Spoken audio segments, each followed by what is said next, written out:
آپ نے سنا ہوگا، ارے قسمت میں تھا تو فیل ہو گیا، ناکام ہو گیا، ہے نا، سنے نا۔ ایک شخص نے نبی اکرم صلی اللہ تعالی علیہ وسلم سے پوچھا، یا رسول اللہ صلی اللہ تعالی علیہ وسلم، توکل کیسے کروں؟ اللہ پر توکل کیسے کروں؟ بھروسہ کیسے کروں؟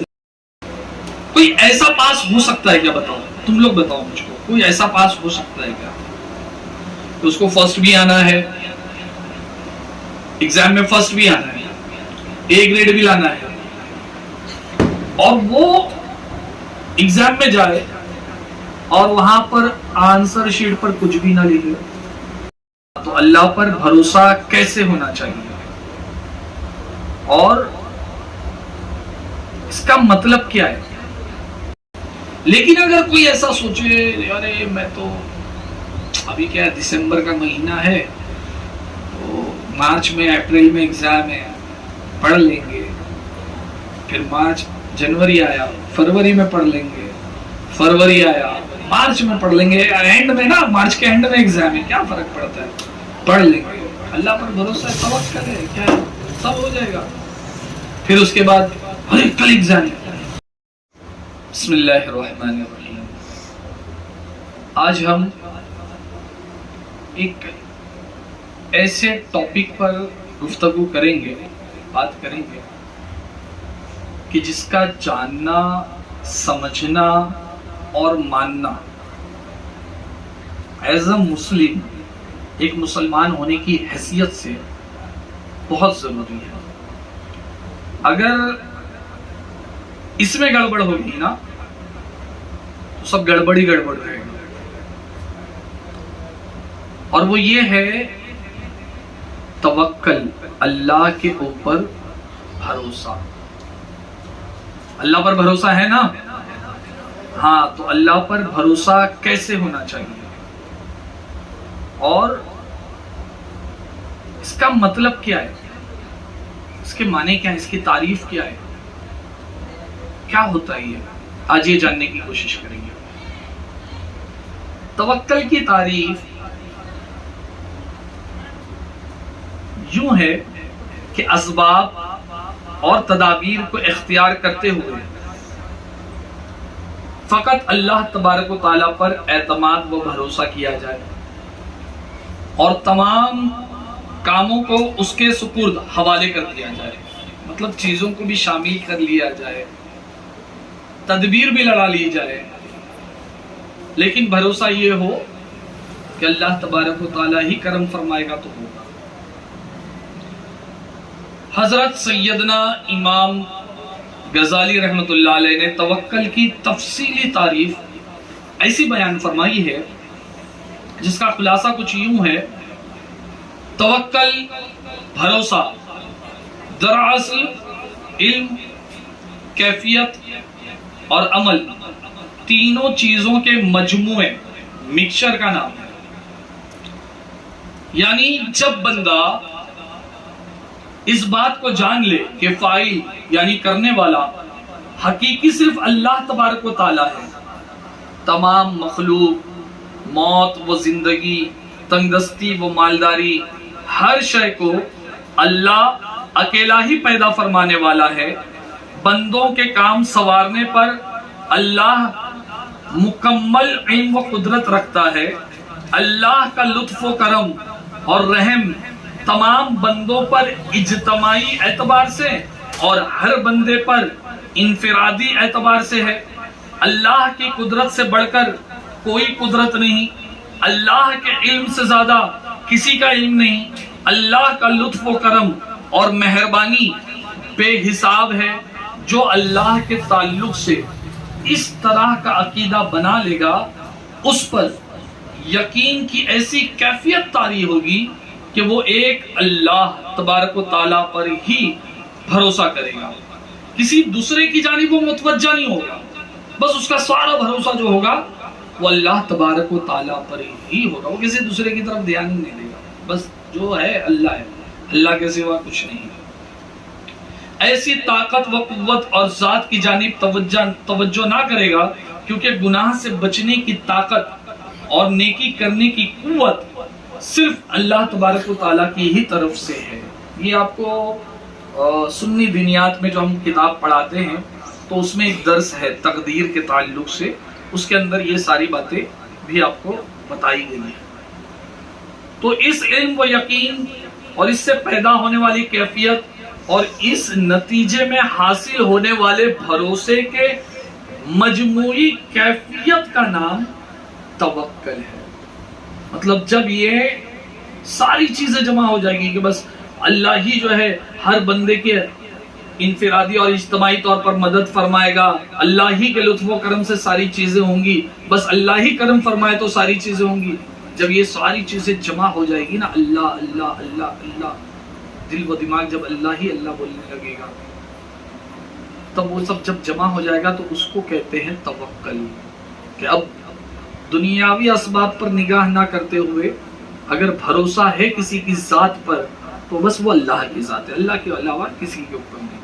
نبی اکرم صلی اللہ تعالی علیہ وسلم کا فرمان ہے، اگر تم اللہ تبارک و تعالی پر اس طرح بھروسہ کرو، کیا فرماتے ہیں نبی اکرم صلی اللہ علیہ وسلم کہ اگر تم اللہ تبارک و تعالی پر اس طرح بھروسہ کرو جیسے اللہ پر بھروسہ کرنے کا حق ہے،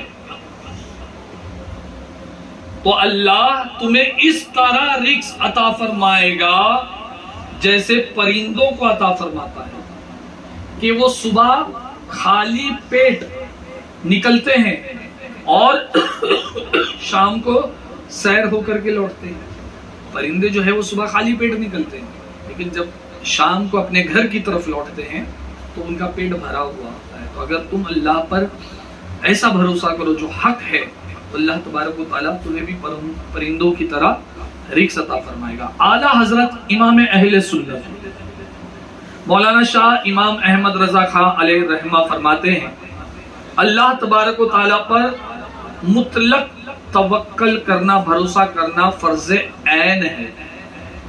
واضح رہے کہ اسباب اور تدابیر کو ترک کر کے گوشہ نشینی اختیار کر لینے اور کسب یعنی رزق حلال کمانا ترک کر دینے کی شرعاً اجازت نہیں۔ یعنی کوئی یہ سوچے کہ بس اللہ ہی تعالیٰ سب پورا کرنے والا ہے، اب میں سب چھوڑ چھاڑ کے دنیا چھوڑ چھاڑ کر کے کونے میں جا کے بیٹھے رہوں گا، تو یہ غلط ہے۔ اگر کوئی سوچے نہیں اب کمانا دھمانا کچھ نہیں ہے، جو بھی ہے بس اللہ ہی ہے،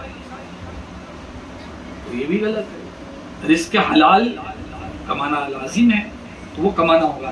اعلیٰ حضرت فرماتے ہیں اسباب کو چھوڑ دینا توکل نہیں بلکہ اسباب پر اعتماد نہ کرے اور اللہ تعالیٰ پر اعتماد کرنے کا نام توکل ہے۔ ایک شخص نے نبی اکرم صلی اللہ تعالی علیہ وسلم سے پوچھا، یا رسول اللہ صلی اللہ تعالی علیہ وسلم توکل کیسے کروں؟ اللہ پر توکل کیسے کروں؟ بھروسہ کیسے کروں؟ اونٹ کا پیر باندھ کر کروں یا اونٹ کا پیر کھلا چھوڑ کر کے توکل کروں؟ سمجھ میں آ رہی ہے بات؟ جانور کو باندھا جاتا ہے نا کھونٹے میں، تو وہ شخص پوچھ رہا ہے کہ یا رسول اللہ صلی اللہ علیہ وسلم توکل کیسے کروں، بھروسہ کیسے کروں اللہ پر؟ اونٹ کا پیر کھونٹے میں باندھ کر کے کروں؟ جانور کو باندھتے نا، کھوٹا میں لفظ اپنی طرف سے استعمال کر رہا ہوں۔ اونٹ کا پیر باندھ کر کروں یا اونٹ کا پیر کھلا چھوڑ کر کے توکل کروں؟ سرکار دو عالم صلی اللہ تعالی علیہ وسلم نے ارشاد فرمایا، اونٹ کا پاؤں باندھ دے اور پھر اللہ پر توکل کر، یعنی تدابیر کو اختیار کر لے، اسباب کو اختیار کر لے، پھر اللہ پر بھروسہ کر۔ مطلب یہ ہے کہ اسباب کو ترک مت کر بلکہ اسباب کا انتظام کر لے، پھر اس کے بعد اللہ پر بھروسہ کر، انشاءاللہ تبارک و تعالی اللہ تبارک و تعالی مدد فرمائے گا۔ تو اسباب کو اختیار کرنا ہوگا، تدابیر کو اختیار کرنا ہوگا۔ اللہ کے حکم سے جو اسباب چیزوں کے ساتھ قائم ہو گئے ہیں اور کوئی یہ سوچے کہ میں انہیں چھوڑ دوں گا اور پھر اس کے بعد میں توکل کرنے والا، اللہ پر بھروسہ کرنے والا بھی ہوں، تو ایسا شخص توکل کرنے والا نہیں ہے۔ جو اسباب کو چھوڑ دے اور بس ایسے ہی بیٹھ جائے، بولے کہ نہیں میں تو اللہ پر بھروسہ کر رہا ہوں، تو ایسا شخص اللہ پر بھروسہ کرنے والا نہیں. میں ایک ایسی مثال دیتا ہوں جو آپ لوگوں کو بہت جلدی سمجھ میں آ جائے گی. مثال کے طور پر آپ اسکول جاتے ہیں نا اسکول, اور کیا سوچتے ہیں؟ ہر اسکول جانے والا سوچتا ہے کہ میں فرسٹ رینک آؤں گا, اے گریڈ سے پاس ہوں گا. ہونا ہے نا پاس, فرسٹ رینک لانا ہے نا, آنا سب کو ہے. فرسٹ گریڈ سے آنا, اے گریڈ سے آنا سب کو ہے. تو کیا کوئی ایسا کر سکتا ہے, کوئی ایسا پاس ہو سکتا ہے کیا؟ بتاؤ, تم لوگ بتاؤ مجھ کو, کوئی ایسا پاس ہو سکتا ہے کیا کہ اس کو فرسٹ بھی آنا ہے, ایگزام میں فرسٹ بھی آنا ہے, اے گریڈ بھی لانا ہے, اور وہ ایگزام میں جائے اور وہاں پر آنسر شیٹ پر کچھ بھی نہ لکھے, جوابی پرچے پر کچھ بھی نہ لکھے,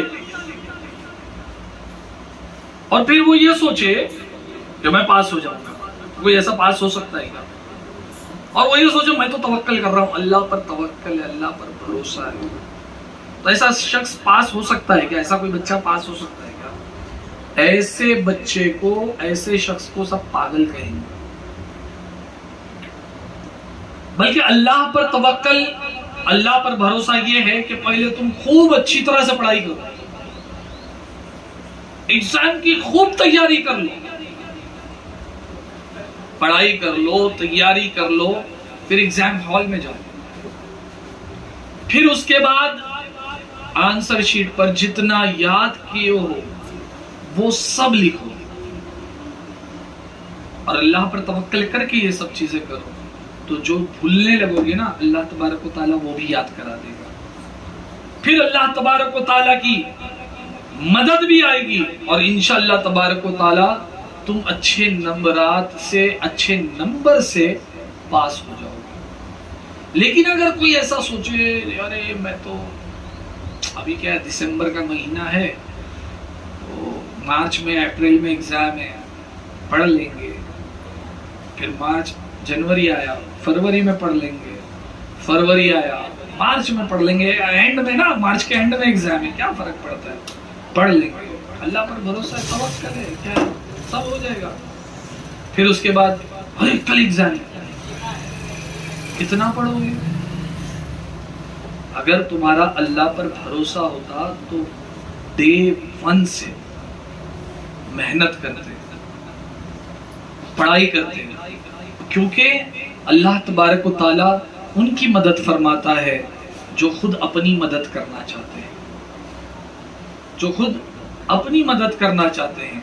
تو اس لیے آپ کو چاہیے کہ جتنا زیادہ ہو سکے اتنا زیادہ اپنی پہلے تیاری کر لو, پھر اللہ سے دعائیں مانگو, پھر اس کے بعد اللہ کی مدد بھی آئے گی. اچھا, بہت سارے لوگ ایسے بھی ہوتے ہیں کہ وہ اللہ تبارک و تعالیٰ پر کو بھروسہ بھی نہیں کرتے اور کامیاب ہونے کی کوشش بھی نہیں کرتے, اور پھر جب ناکام ہو جاتے ہیں نا, تب اس کے بعد وہ کہتے ہیں معاذ اللہ یہ تو تقدیر میں لکھا ہوا تھا اس لیے فیل ہو گیا یا ناکام ہو گیا. آپ نے سنا ہوگا, ارے قسمت میں تھا تو فیل ہو گیا, ناکام ہو گیا, ہے نا, سنے نا.